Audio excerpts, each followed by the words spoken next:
With challenges of population growth, the need to address sustainable development has become a global priority. Access to renewable sources of energy is a fundamental answer to this problem, and leaders of all nations are in the position to encourage and influence energy policies and legislation in their respective countries to aid in this urgent matter. The Commonwealth Parliamentary Association of the UK, the United Nations Development Programme, and the Parliament of the Republic of Trinidad and Tobago hosted the Caribbean Regional Workshop in Port of Spain from December 7th to 10th, 2015. This collaborative effort sought to empower regional leaders in an effort to achieve sustainable development goals and provide them with tools needed to make an impact on a national level. During the workshop, interviews were conducted with some of the participants to capture their views of the roles of parliamentarians in the successful implementation and achievement of SDGs.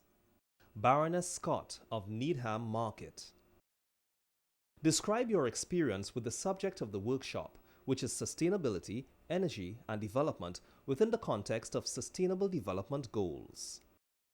My main role in the House of Lords at the moment is that I'm the chair of a European Union Scrutiny Committee, and we have oversight of energy and climate change policy, of environmental policy, agriculture and fisheries. So it's a huge portfolio, and what we're looking at is what the EU is doing, but crucially what our own government is doing as a response to that. And it's all part of the role of the House of Lords in holding our government to account.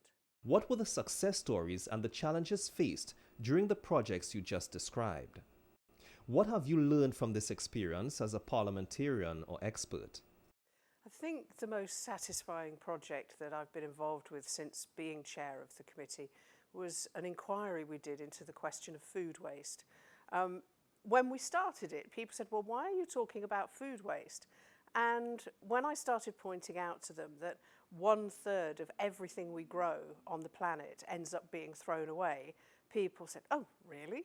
And then we began to think about it in terms of the wasted land, the wasted water, the wasted energy, everything that goes into producing food, just so that it could be thrown away. And we did a big piece of work over many months where we engaged with academics and with practitioners of all sorts, and we looked at food at every stage of the supply chain, from the farmers right through to the consumer's fridge. And we were looking at, why are we wasting so much food, and what are some of the things that we can do about it.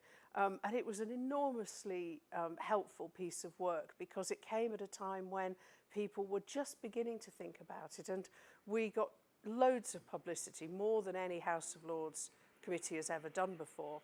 And partly as a result of that, things have really begun to change.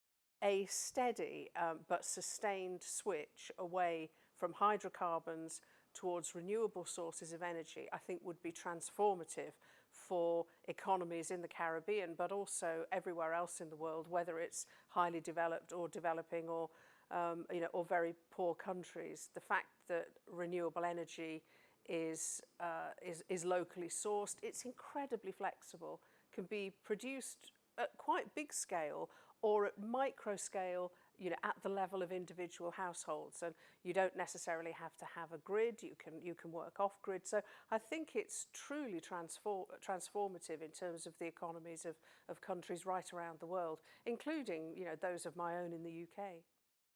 How do you envisage the role of parliamentarians with regard to the SDGs? Members of Parliament are kind of the glue that holds much of that together, because they're the people who are out in communities, but they're also talking to people who run businesses, and they also are scrutinising government, and they have the ability to talk to academics. So it's always felt to me as though there's a really important role for parliamentarians in terms of pulling all of those strands together and working out what are the best levers to pull to have any given outcome. Does it require legislation? Sometimes it does, but other times it really doesn't. And, is the government doing what it says it's going to do? Well, quite often it's the parliamentarians, particularly working with a free press, that can reveal all that and put pressure on the government to change. What are your expectations from the workshop? I've come here to Trinidad with two hopes, really. One is that the kind of experience and knowledge that I've gained as a UK parliamentarian, and particularly as chair of a select committee, that some of this might be of value to other people here. But, you know, all of us operate in the country we operate in, and, you know, they all have their own history and cultures, and you know, the circumstances are very different everywhere we operate. So my other hope is that I'm really keen to learn from other people. Final thoughts.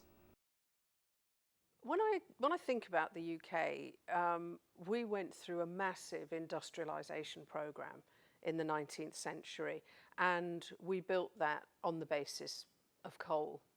And we caused massive local environmental degradation as we did it. And I think we learned fairly quickly from our mistake. But what we didn't know was that we'd left lasting global damage.